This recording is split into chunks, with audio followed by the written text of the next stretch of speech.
കഴിഞ്ഞ ക്ലാസ്സിൽ നമ്മൾ നിർത്തിയത് ബിൽസ് പേയബിൾ, ബിൽസ് റിസീവബിൾ ഇതിനെക്കുറിച്ചായിരുന്നു അല്ലേ? യഥാർത്ഥത്തിലേ ഇപ്പോൾ എല്ലാവർക്കും സ്വാഗതം കേട്ടോ വീഡിയോയിലേക്ക്. ബിൽസ് പേയബിൾ, ബിൽസ് റിസീവബിൾ ഇത് യഥാർത്ഥത്തിൽ ഒരൊറ്റ ബില്ലാണ്. ഇപ്പോൾ നിങ്ങളേ ഒരു എക്സാമ്പിൾ പെട്ടെന്ന് മനസ്സിലാൻ വേണ്ടി ഒരു എക്സാമ്പിൾ ആയിട്ട്, നിങ്ങളൊരു റോട്ടിലൂടെ നടന്നിങ്ങനെ പോവാണ്. അപ്പോൾ അവിടെ എത്തിയപ്പോൾ ഒരു കയറ്റാണ്. പിന്നെ അങ്ങനെ പോവാണ് കേട്ടോ. ഇത് വലിയൊരു കുത്തനെ കയറ്റാണ്. ഈ കയറ്റം കയറിയിട്ടാണ് പോകാൻ. അപ്പോൾ നിങ്ങൾ നടന്ന് ഇവിടെ എത്തി. അപ്പോൾ നിങ്ങളെ സംബന്ധിച്ച് എന്താണ്, ഇവിടെ നിന്ന് ഇങ്ങനെ നിൽക്കുമ്പോൾ എന്താണ്, ഇത് വലിയൊരു കയറ്റാണ്. നിങ്ങൾ കയറി ഇങ്ങോട്ട് എത്തി. അവിടെ നിന്ന് ഇങ്ങോട്ട് പോകുമ്പോൾ എന്താണ്, വിറക്കാണ് അല്ലേ? അതാണ് നമ്മൾ പറയുമോ അവിടെ രണ്ട് കയറ്റും രണ്ട് ഇറക്കമുണ്ട് അങ്ങനെ പറയുമ്പോൾ ഇല്ല. ഇത് യഥാർത്ഥത്തിൽ എന്താണ്, ഒറ്റ കാര്യമുള്ളൂ ഇവിടെ. പക്ഷെ അടിയിൽ നിൽക്കുന്ന ആളുകൾക്ക് അതെന്താണ്, കയറ്റാണ്. മുകളിൽ നിൽക്കുന്ന ആളുകൾക്ക് എന്താണ്, അത് ഇറക്കാണ് എന്ന് പറഞ്ഞ പോലെ ഈ ബിൽസ് പേയബിൾ, ബിൽസ് റിസീവബിൾ എന്ന് പറയുന്ന സാധനം ഒറ്റ ബില്ലായിട്ടാണ് പറയപ്പെടുന്നത്. ബിൽ ഓഫ് എക്സ്ചേഞ്ച് എന്ന് പറഞ്ഞൊരു സംഭവമുണ്ട്. നിങ്ങൾ ചെറിയ ക്ലാസ്സുകളൊക്കെ പഠിച്ചിട്ടുണ്ടാവും. ഓക്കെ, അതടക്കട്ടെ, നമുക്ക് അതിലേക്ക് വരാം. ഓക്കെ, സാധാരണഗതിയിൽ എപ്പോഴത് വരുന്നതെന്ന് മനസ്സിലാക്കുക. കടമായിട്ട് വെക്കുമ്പോൾ ക്രെഡിറ്റ് സെയിൽസ് നടക്കുമ്പോൾ, ക്രെഡിറ്റ് സെയിൽസ്. ഇപ്പോൾ നമുക്കൊന്ന് ജസ്റ്റ് ഒന്ന് നോക്കാം കേട്ടോ. ഇത്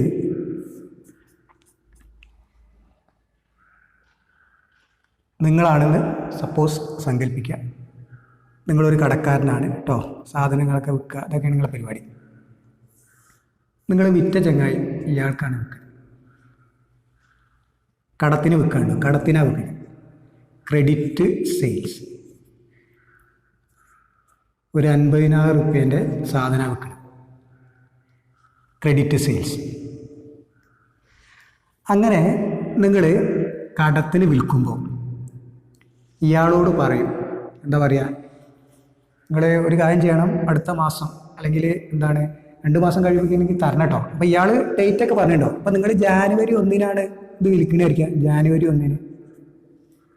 അങ്ങനെയാണെങ്കിൽ ഇയാൾ പറയും, ഞാൻ ഫെബ്രുവരി 1-ാം തീയതി പൈസ തരാം. ഇയാൾ വാഗ്ദാനം തരുന്നത് 1 മാസം കഴിഞ്ഞിട്ട് ഫെബ്രുവരി 1-ന് ഞാൻ പൈസ തന്നോളാം എന്നാണ് ഇയാൾ പറയുന്നത്. അപ്പോൾ ആ ഒരു കണ്ടീഷനിലാണ് നിങ്ങൾ കടമായിട്ട് വിൽക്കുന്നത്. ഓക്കെ, ഇതുപോലെ പല ആളുകൾക്കും നിങ്ങൾ വിറ്റിട്ടുണ്ടാവും. ഓക്കെ, സോ കടമായിട്ട് വിൽക്കും. അപ്പോൾ നിങ്ങൾ എന്ത് ചെയ്യും, 50,000 റുപ്യേൻ്റെ മുതലാണല്ലോ. അപ്പോൾ ഇയാൾക്ക് കടത്തിന് വിൽക്കുമ്പോൾ നിങ്ങൾ എന്ത് ചെയ്യും, ഒരു ബില്ലിൻ്റെ കഷ്ണം. ഓക്കെ, അതിലെന്ത് ചെയ്യും, ഇയാളുടെ അടുത്തുനിന്ന് ഇത്ര റുപ്യ കിട്ടാണ്ട് എന്നൊക്കെ പറഞ്ഞാണ്ട് എഴുതിയിട്ട് ഒപ്പിട്ടിട്ട് വാങ്ങിക്കും. ഇയാളെ കൊണ്ട് ഒപ്പിട്ടിട്ട് വാങ്ങിക്കും ഈ ബില്ല്. ഇയാളെ കൊണ്ട് ഒപ്പിട്ട് ഇങ്ങോട്ട് വാങ്ങിക്കും. ഇനി നോക്കിയേ, ഈ ബില്ലുണ്ടല്ലോ, ഈ ബില്ല് ഇയാളെ സംബന്ധിച്ച് എന്താ, ഇയാളിപ്പോൾ നിങ്ങളെ സംബന്ധിച്ച് ഈ ബില്ലിലെ പണം കിട്ടാണ്ട് 50,000 റുപ്യ കിട്ടാണ്ട്, എന്നാൽ ഇയാളെ സംബന്ധിച്ച് എന്താ ഈ ബില്ല്, ഇയാളെ സംബന്ധിച്ച് എന്താണ്, ബില്ലിലെ പണം കൊടുക്കാണ്ട് 50,000 കൊടുക്കാണ്ട്. ഓക്കെ, അപ്പം ചുരുക്കി പറയണമെങ്കിൽ ഇയാളെ സംബന്ധിച്ച് ഇത് ബിൽസ് റിസീവബിളാണ്, ബില്ലിലെ പണം കിട്ടാണ്ട്. ഇയാളെ സംബന്ധിച്ച് എന്താണ്, ഇത് ബിൽസ് പേയബിളാണ്. ഇത് രണ്ടും ഒരൊറ്റ ബില്ലാണ്. ഓക്കെ, ഇതാണ് ബിൽസ് റിസീവബിളും ബിൽസ് പേയബിളും. ഇനി ഇതിൻ്റെ ഒരു കാര്യം കൂടി പറഞ്ഞുകൊണ്ട് നമുക്കത് അവസാനിപ്പിക്കാം. ഈ ഒരു ബില്ലിന് ഒരുപാട് പ്രത്യേകതകളുണ്ട്. ബിൽ ഓഫ് എക്സ്ചേഞ്ച് എന്ന് പറയുന്ന ഒരു സംവിധാനം, അതിൽ എന്താണ് നെഗോഷ്യബിൾ ഇൻസ്ട്രുമെൻ്റ് ആക്ട് എന്ന്, ഈ ഒരു ബില്ലുണ്ടല്ലോ ഒരു നെഗോഷ്യബിൾ ഇൻസ്ട്രുമെൻ്റ് ആണ്. നെഗോഷ്യബിൾ ഇൻസ്ട്രുമെൻ്റ് എന്താ നെഗോഷ്യബിൾ ഇൻസ്ട്രുമെൻ്റ് എന്ന് പറഞ്ഞാൽ ഓരോ ടേമുകളാട്ടോ, അങ്ങനെ മനസ്സിലാക്കുക. നമ്മൾ ഓരോ കഥ പറയുമ്പോൾ അതിലൊക്കെ ഓരോ ടേമുകൾ ഉണ്ടാവും. ആ ടേം ഇങ്ങനെ മനസ്സിലാക്കുക. യഥേഷ്ടം നിങ്ങൾക്ക് ഇതെടുത്ത് കൈകാര്യം ചെയ്യാൻ പറ്റും. ചുരുക്കി പറഞ്ഞാൽ ഇതാ, ഇപ്പം ഈ ബില്ല് ഇപ്പോൾ ആരെ കയ്യിലാണ് കിടക്കണേ, നമുക്കൊന്നുകൂടി ആ കഥ ഒന്ന് പറയാം. ഇയാളെന്താണ് 50,000 റുപ്യേൻ്റെ സാധനം കടമായിട്ട് വിറ്റു. എന്നിട്ട് ഇയാളെടുത്ത് നിന്ന് എന്ത് ചെയ്തു, ഒരു ബില്ലിൻ്റെ എഴുതി വാങ്ങി, ബിൽസ് റിസീവബിൾ. ഇയാളെ ഇപ്പോൾ ആരെടുത്താ ബില്ല്, ഈ ബില്ല് ഇയാളെടുത്താട്ടോ. ഇയാൾക്ക് എന്നാ ഇനി പൈസ കിട്ടുക, ഫെബ്രുവരി 1 പൈസ ഇട്ട. ഓക്കെ, അപ്പോൾ ഇയാൾക്കുണ്ടല്ലോ ഈ ബില്ല്, ഇപ്പോൾ ഇയാളുടെ കയ്യിലാണല്ലോ ഈ ബില്ല്. ഇയാൾ വേറൊരു ചെങ്ങായൻ്റെ അടുത്ത് നിന്ന് കടം വാങ്ങി. ഇതാ ഇവിടെ വേറൊരുത്തണ്ട്, ഇയാൾക്ക് എന്ത് ചെയ്യുന്നുണ്ട്, അപ്പോൾ ഒരു 50,000 കൊടുക്കാണ്ട്. ഈ വ്യക്തി ഇപ്പം നിങ്ങളാണെങ്കിൽ നിങ്ങൾ വേറൊരുത്തൻ്റെ അടുത്ത് നിന്ന് കടം വാങ്ങി അയാൾക്കൊരു 50,000 നിങ്ങൾ കൊടുക്കാണ്ട്. അപ്പം നിങ്ങൾക്ക് എന്ത് ചെയ്യാം, ഈ ബില്ലാണ് കൊടുക്കാം. എന്നിട്ട് ഇയാളോട് പറയാം എന്താണ്, ഇങ്ങനൊരു ചെങ്ങായി ഫെബ്രുവരി 1 വരും. ആ ചെങ്ങായിൻ്റെ അടുത്ത് നിന്ന് എന്താണ്, നിങ്ങൾ പൈസ വാങ്ങിക്കോളി, എന്നിട്ട് ഈ ബില്ല് ഇയാൾക്കാണ് തിരിച്ചു കൊടുത്തു, ആ ചെങ്ങായിക്കാണ് കൊടുത്തു എന്നാണ് പറയാം. അപ്പോൾ ഈ ബില്ല് എന്താണ്, പൈസ കടം ഇത് കൊടുക്കാനുള്ള ചെങ്ങായിമാരുണ്ടല്ലോ, ആ കൊടുക്കാനുള്ള ചെങ്ങായിമാർക്ക് എന്ത് ചെയ്യാം, ഇത് ഹാൻഡ് ഓവർ ചെയ്യാം, ഈ ബില്ല് കൊടുക്കാം. ഒന്നത്. ഇനി മറ്റൊന്ന്, പെട്ടെന്ന് പൈസക്ക് ഇയാൾക്ക് ആവശ്യം വരികയാണ്. ജാനുവരി 1 കടമായിട്ട് വിറ്റു. ഇയാളുടെ അടുത്ത് നിന്നാണ് ഈ ഫെബ്രുവരി 1 ഇയാൾ തരുള്ളൂ എന്ന് പറഞ്ഞിട്ട് ഒരു മാസം കഴിഞ്ഞിട്ടേ കിട്ടുള്ളൂ. അപ്പോൾ പിന്നെ അയാളോട് പെട്ടെന്ന് ചോദിക്കാൻ പറ്റില്ലല്ലോ. പെട്ടെന്ന് ഒരു ജാനുവരി 3, 4, 5 ഒക്കെ ആയപ്പോൾ ഇയാൾക്ക് പെട്ടെന്ന് പൈസയ്ക്ക് ആവശ്യം വന്നു. അപ്പോൾ ഇയാളോട് ചോദിക്കാൻ പറ്റില്ല. അപ്പോൾ ഇയാൾക്ക് വേറൊരു ഓപ്ഷൻ ഉണ്ട്, ഈ ബില്ലുമായിട്ട് എവിടെ പോകാം. ഇപ്പോൾ ഇവർക്കൊക്കെ എന്താണ്, ഇത്തരം ട്രാൻസാക്ഷൻ നടക്കുമ്പോൾ അതിൻ്റെയൊക്കെ ബാങ്ക് ഇടപാടും കാര്യങ്ങളൊക്കെ ഉണ്ടാവും. ഇവരെ ബാങ്കിൽ പോവാം, ബാങ്കിൽ. ഓക്കെ, അപ്പോൾ ബാങ്ക് പോയിട്ട് ബാങ്കിൻ്റെ മാനേജറോട് പറയാം എന്താണ്, എൻ്റെ കയ്യിലുള്ള ഈ ബില്ലായിട്ടാണ് പോകട്ടോ, ഇങ്ങനെ ഒരു ബില്ലുണ്ട്, ആ ബില്ല് 50,000 റുപ്യേൻ്റെ ബില്ലാണ്, എനിക്കെന്താണ് ഈ പൈസകൾ തരണം. നിങ്ങൾക്ക് എന്ത് ചെയ്യും, ഫെബ്രുവരി 1 ഒരാൾ പൈസയും കൊണ്ടുവരും. ആ പൈസകൾ വാങ്ങിച്ചിട്ടാണ് അയാൾക്ക് ആ ബില്ല് കൊടുത്തുകൊണ്ട് എന്ന് പറയും. അപ്പോൾ ബാങ്കുകാർ ഓക്കെ, പ്രശ്നമൊന്നുമില്ല. പക്ഷെ വേറൊരു കാര്യമുണ്ട്, നിങ്ങൾക്കിപ്പോൾ ഞങ്ങളിപ്പോൾ ഇന്ന് തരികയാണ് പൈസ, 50,000 റുപ്യ ഇന്ന് തരികയാണ്. പക്ഷെ ഞങ്ങൾക്ക് ഈ പൈസ കിട്ടില്ല എന്നാണ് അടുത്ത മാസം 1 അതുവരെ നമ്മളെന്താണ് നിങ്ങൾക്കൊരു സേവനം ചെയ്യാണ് അല്ലേ. അപ്പോൾ അത്രയും കഴിഞ്ഞിട്ടാണ് എന്താണ് ഞങ്ങൾക്ക് പൈസ ഇടുന്നത്. അതുകൊണ്ട് നിങ്ങൾക്ക് 50,000 തരുന്നില്ല, പകരം എന്താണ് ഒരു 49,500 ഒരു 500 റുപ്യ ഞങ്ങളെ കമ്മീഷൻ പിടിച്ചിട്ട് ബാക്കി തരാം, അതിനൊക്കെ ഓക്കെയാണ്. അപ്പോൾ ഇയാൾക്ക് എന്താണ് പ്രശ്നമല്ല, കാരണം ഇയാൾക്ക് എന്താണ് 49,500 ആണെങ്കിലും എന്താണ് 500 റുപ്യ കുറഞ്ഞാലും പെട്ടെന്ന് കിട്ടുള്ള ആവശ്യമാണ് ബിസിനസ്സിലേക്ക്. അപ്പോൾ ഇയാൾ പറഞ്ഞു ഓക്കെ, അപ്പോൾ അതും പറ്റും. ഇതിനെ ബാങ്കിൽ കൊണ്ടുപോയി ഡിസ്കൗണ്ട് ചെയ്തെടുക്കുക എന്നാണ് പറയാം. അപ്പോൾ അതിൽ 50,000 500 കുറഞ്ഞു, ഡിസ്കൗണ്ട് ചെയ്തു, ബാക്കിയൊക്കെ കിട്ടണം. സോ ഡിസ്കൗണ്ട് വിത്ത് ബാങ്ക്. ഇങ്ങനെ ഈ ഒരു ബില്ലിനെ കൊണ്ട് എന്താണ് ഒരുപാട് ഉപകാരമുണ്ട്. ഇയാൾക്ക് എന്ത് ചെയ്യാം, മറ്റൊരാൾക്ക് ആർക്കാണോ ഇയാൾ കടം കൊടുക്കാനുള്ളത് അവർക്ക് മാറ്റാം എന്ന് പറഞ്ഞാൽ അതിനെ എൻഡോസ് ചെയ്യാന്ന് പറയാം.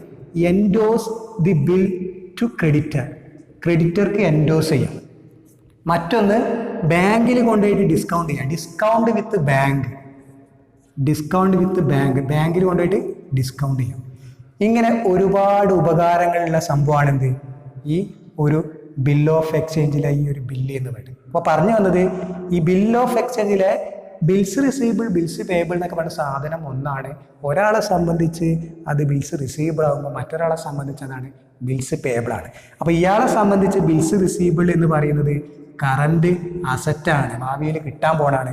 ഇയാളെ സംബന്ധിച്ച് ബിൽസ് പേയബിൾ എന്ന് പറയുന്നത് ഭാവിയിൽ കൊടുക്കാനുള്ളതാണ്, current ലയബിലിറ്റിയാണ്.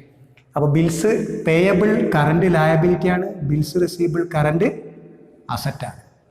Negotiable instrument act just ഒന്ന് മനസ്സിലാക്കിയില്ല. നെഗോഷ്യബിൾ ഇൻസ്ട്രുമെൻ്റ് ആക്ട് ഉണ്ട്, അതിലാണ് ബിൽ ഓഫ് എക്സ്ചേഞ്ചിനെ കുറിച്ച് പറഞ്ഞിരിക്കുന്നത്. 1881 1881 negotiable instrument act.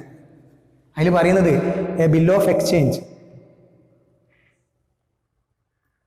is an instrument in writing containing an unconditional order signed by the maker directing a certain person to pay a certain sum of money to the order of the certain person or to the bearer of the instrument എന്ന് പറഞ്ഞിട്ട് വിശാലമായിട്ടൊരു definition കൊടുത്തിട്ടുണ്ട്. ഒന്നുമില്ല, വളരെ സിമ്പിളാണ്, ഇത്രേ ഉള്ളൂ. എന്താണ്, it is an instrument in writing എന്ന് പറഞ്ഞു കഴിഞ്ഞാൽ എന്താണ്, ഈ ബില്ലില്ലേ, ഈ ബില്ല് നമുക്കൊന്ന് വൃത്തിയായിട്ട് വായിക്കുക എന്നിട്ട് പറയാം. ഓക്കെ, നമുക്കൊരു പിക്ചർ വരയ്ക്കാം. ഒരു വ്യക്തി അല്ലേ, ഇയാൾ കടത്തിന് വിറ്റു, ഇങ്ങോട്ട് ബില്ല് എഴുതി വാങ്ങുകയാണ്. Okay, bills receivable. തൽക്കാലം ആ ബില്ല് നമുക്ക് ജസ്റ്റ് ഒന്ന് വരച്ചേക്ക് കേട്ടോ അവിടെ. ഓക്കെ ഓക്കെ ഇനി പറയുന്നത് എന്താണോ, ഇതാണ് ആ ബിൽ ഓഫ് എക്സ്ചേഞ്ചിലെ ബില്ല് എന്ന് പറയുന്നത്. It is an instrument in writing എന്ന് പറയുന്നത്. ഇത് എഴുതപ്പെട്ട ഒരു രേഖയാണ്. ഇൻസ്ട്രുമെൻ്റ് ഇൻ റൈറ്റിംഗ് എഴുതപ്പെട്ട ഒരു രേഖയാണ്.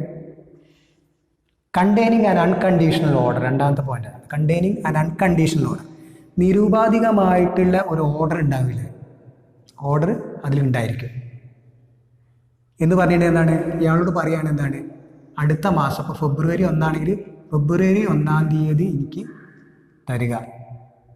അതാണ് അൺകണ്ടീഷണൽ ഓർഡർ. അല്ലാതെ എന്താണ് ഫെബ്രുവരി 1 ഞാൻ മടിയായിട്ടില്ലെങ്കിൽ എനിക്ക് തരിക, അങ്ങനെ ഒരു കണ്ടീഷൻ ഒന്നും ഉണ്ടാവില്ല. Unconditional order signed by the maker, നിർമ്മാതാവിൻ്റെ എന്തുണ്ടായിരിക്കും, കയ്യൊപ്പ് ഉണ്ടായിരിക്കും, ഒപ്പൊക്കെ വാങ്ങിച്ചത്.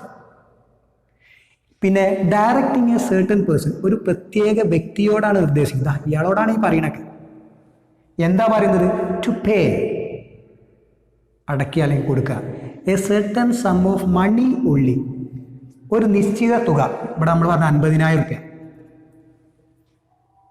പണമായിട്ട് മാത്രം കൊടുക്കുക അല്ലെങ്കിൽ മാത്രം തരിക. ഓക്കെ, അപ്പം അല്ലാതെ എന്താണ് ആ 50,000 രൂപേൻ്റെ സാധനത്തിന് വേറെ എന്തെങ്കിലും കൊണ്ട് ഗുഡ്സോ അങ്ങനെയൊന്നും പറ്റില്ല. അതാണ് to pay a certain sum of money only, അത് പണമായിട്ട് മാത്രം പറ്റുള്ളൂ. ടു, അതാർക്കാണ്, എനിക്ക്.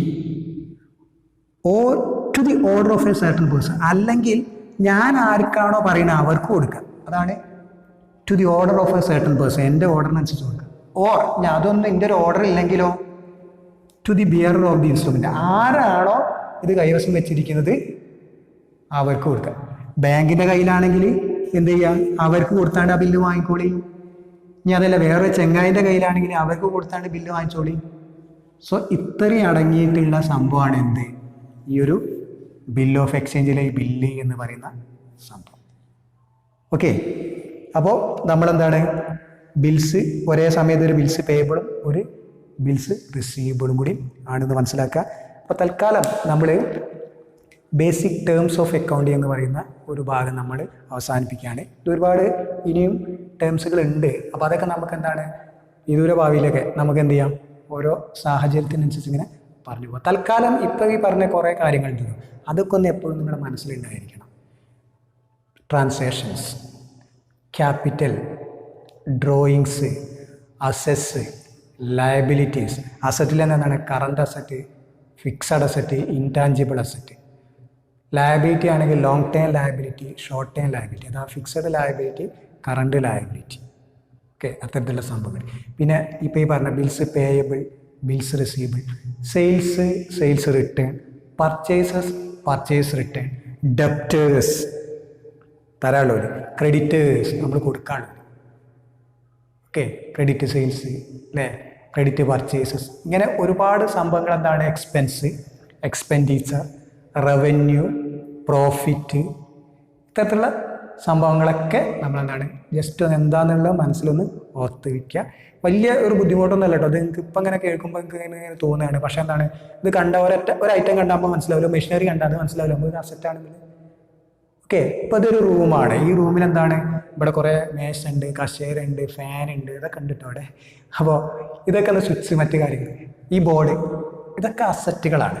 അപ്പോൾ അസറ്റ് എന്നൊക്കെ പറഞ്ഞിട്ടുണ്ടെങ്കിൽ നമുക്ക് പെട്ടെന്ന് മനസ്സിലാവും അസറ്റ്. അപ്പോൾ ലയബിലിറ്റീസ്, ബാധ്യതകൾ. ഓക്കെ, അപ്പോൾ ഇതിനൊക്കെ മലയാളം മനസ്സിലാകാൻ തന്നെ നമുക്ക് മനസ്സിലാവും. ഒരു ലിസ്റ്റിൽ കുറച്ച് സാധനം കണ്ടിട്ടുണ്ടെങ്കിൽ അതിന് അസറ്റും ലയബിലിറ്റി ആയിട്ട് തിരിക്കുക എന്ന് പറഞ്ഞാൽ ഒരു പണിയില്ല. വളരെ സിമ്പിളായിട്ട് നമുക്ക് എന്താണ് ഇതിൻ്റെ അർത്ഥം മനസ്സിലാകും.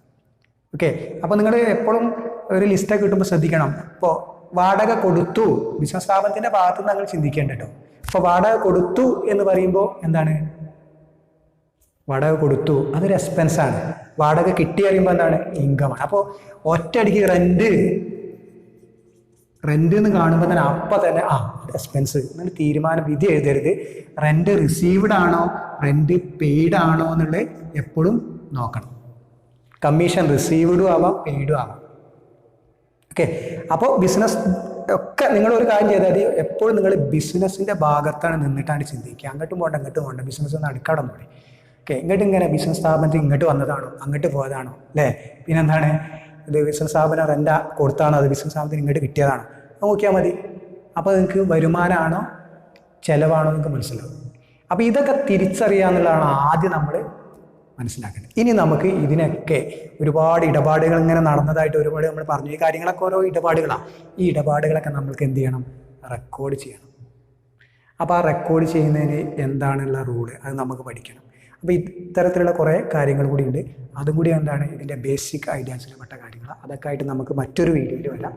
ഓക്കെ. അപ്പോൾ നിങ്ങൾക്ക് വീഡിയോസൊക്കെ ഇഷ്ടപ്പെടുന്നുണ്ടെങ്കിൽ നിങ്ങൾ മറ്റുള്ളവർക്കൊക്കെ വേണ്ടിയിട്ട് എന്ത് ചെയ്യുക? അത് സജസ്റ്റ് ചെയ്യുക, ലൈക്ക് ചെയ്യുക, നിങ്ങളുടെ വാല്യുബിൾ ആയിട്ടുള്ള കമൻറ്റുകളൊക്കെ രേഖപ്പെടുത്തും. ഓക്കെ. നിർദ്ദേശങ്ങളൊക്കെ ഉണ്ടെങ്കിൽ അതൊക്കെ പറയാം കേട്ടോ. ഓക്കെ. അപ്പോൾ വീണ്ടും കാണുന്നവരെ ബൈ.